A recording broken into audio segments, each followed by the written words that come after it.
All right, welcome back everybody. So this is part 2. Of course the turkey's got to say hello. So I got the hole done. Let me show you guys what that looks like. There we go. That's some fancy camera work there. So we're at the level of where the bottom of the sump pump used to be, but it used to just be a small section. Now I've widened it up quite a bit. That jackhammer is definitely a necessity out here. I couldn't have done it, at least not this quickly, without that. Let me find a better spot for this while I sit down and kind of put this tank in again. Okay, so this hole's about, there we go. There we go. Wow, much better. Much easier to handle like that. So this hole, I would say, is about 1 cubic yard. It's about 3 by 3 by 3 by 3 by 3 by 3. So this is some hard stuff. Boy, most of it is jackhammer. If you don't know, you've heard me talk about caliche before. If you don't know what that is, and that's a foreign term to you, caliche is basically compressed dirt and rock. I call it like natural cement. It's like Earth's natural cement. It's not rock, and it surely isn't just dirt. It's compacted over millions of years. This is what it looks like. Right here, you can see this stuff. If I hit it, sorry for the camera work, guys. If I hit it with a rock, it sounds like rock, but it is not. Now there's rocks in it, like that. There's a rock there. There's a big one here that I broke off.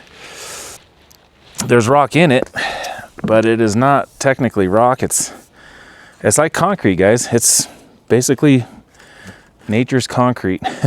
Sorry for the camera work, guys. Again, this is not easy doing this in a big hole.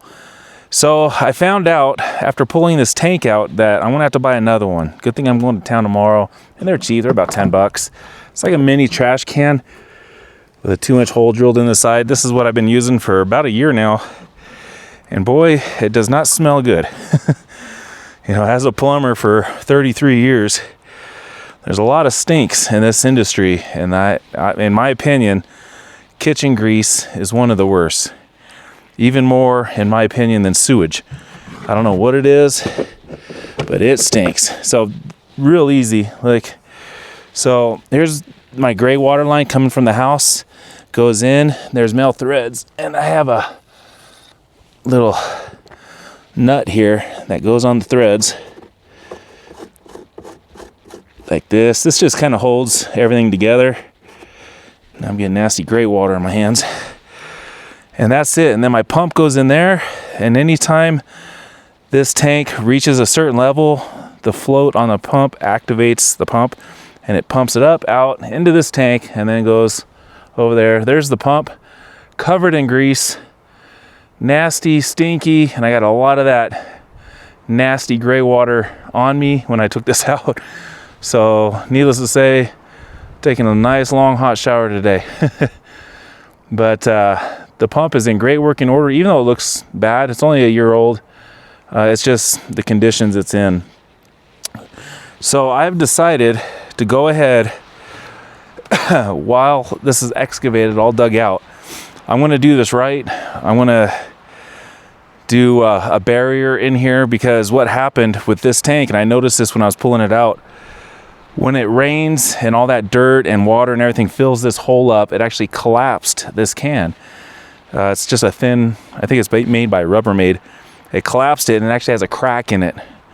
So I'll be replacing this tank, but for long-term maintenance, I'm going to go ahead and seal this up quite a bit better. I'm not 100% sure how I want to do this yet, because being a hole that's made out of caliche, it's like concrete already.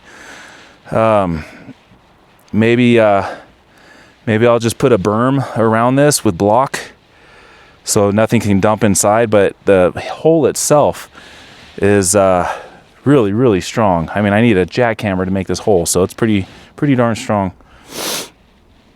So I'll mill it over throughout the evening, see how I want to do this. I guess I could make a form just a little bit bigger than this little trash can and just fill this hole from the form to the caliche with concrete. I could do that and then pull the can out, let it dry, then it'll be kind of its own conformed concrete basin.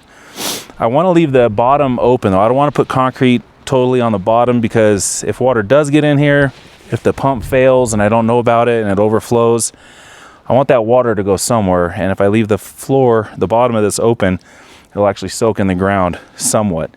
Again, it's solid caliche. It's not going to soak much or fast, but at least it's something. So I think that's probably what I'm going to do.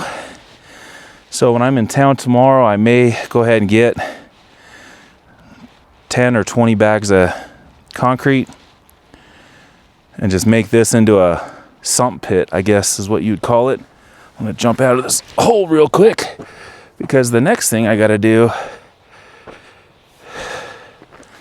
is put this pump back in the tank so we can shower and whatnot. So you can see all that white grease. Now you may be thinking, Vaughn, you don't want grease in your gray water filters, right? That is true, and I've actually already thought about that. They sell what's called a grease trap. I'm pretty experienced with those, in my industry. Restaurants are required to use them at their kitchen water. Just getting in the shade here, that sun's cooking me. It basically takes your kitchen sink water or your dishwasher water, puts it into a box, and it separates it. The grease floats to the top. The ungreasified water flows through the bottom, and that's what would be out here. So we'll be able to capture most, not all, but most of our grease over at the cabin before it even gets to this system.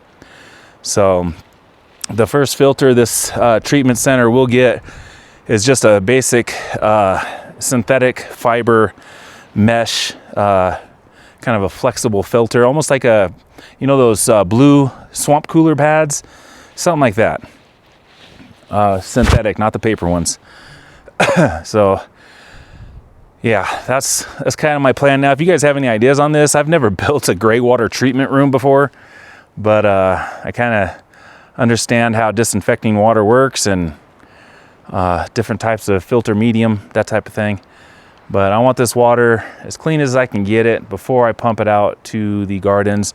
I may actually take the filtered gray water when it's in the tanks stored and actually put UV lights in it. UV light kills bacteria.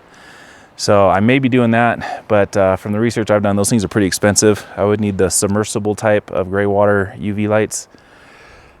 So we'll see how that goes. This is still a work in progress. I still got a lot of research to do, but I think this is going to be a really kick butt system.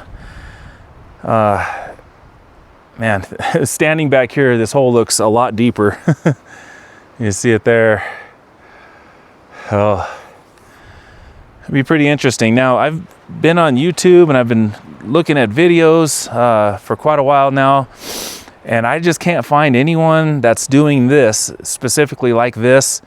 I've seen all-in-one gray water treatment devices. They're pretty big and they're very expensive. I want to go kind of Spartan, rustic, cheap, excuse me, but very effective.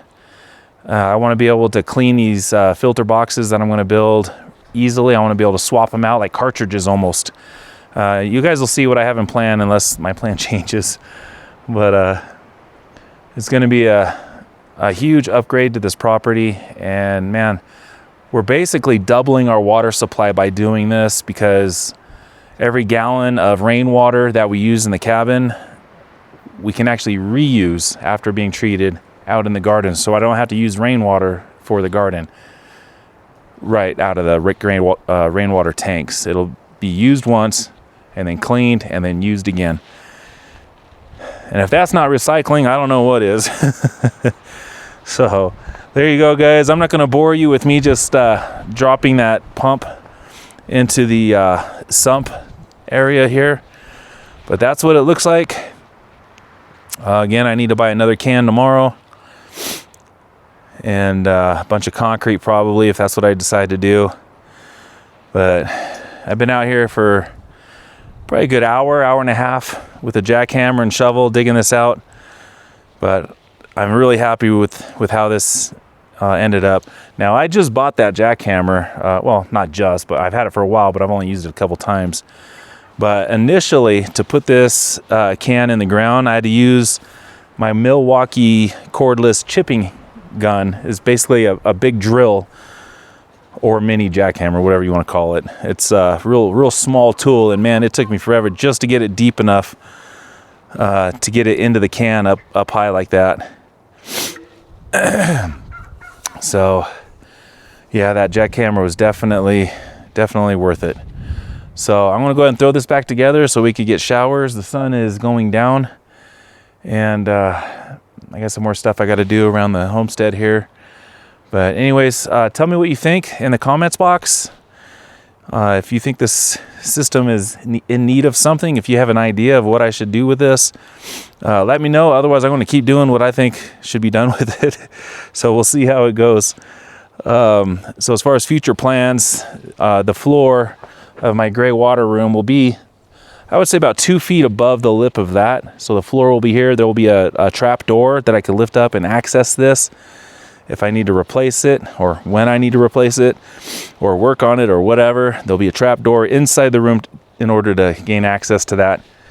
And then I'll have 4 tanks right where the pump is. There'll be 4 tanks along the back, water filters along the wall, and then the north wall right here will be my propane rack. I'll have shelves built, and my 15 gallon propane bottles will be here. So it'll be good size room. I always try to make my builds bigger and better than I need to, just because that's my curse. That's how I am. I just go overboard so I don't have to mess with it again. I got too many projects to be doing things twice, right?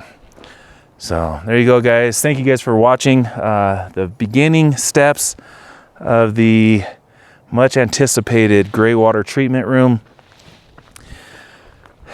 One of a kind. Never seen this before. And if you guys have seen it, if you watch videos of someone doing something similar, please send it to me. Send me a link. Like I said, I've never done this before, and any good advice is much appreciated. So I'm gonna get this back together, get in the house, get something to drink. I'm thirsty, and call it a day. So until the next video, guys, prep and thrive. We'll see you then.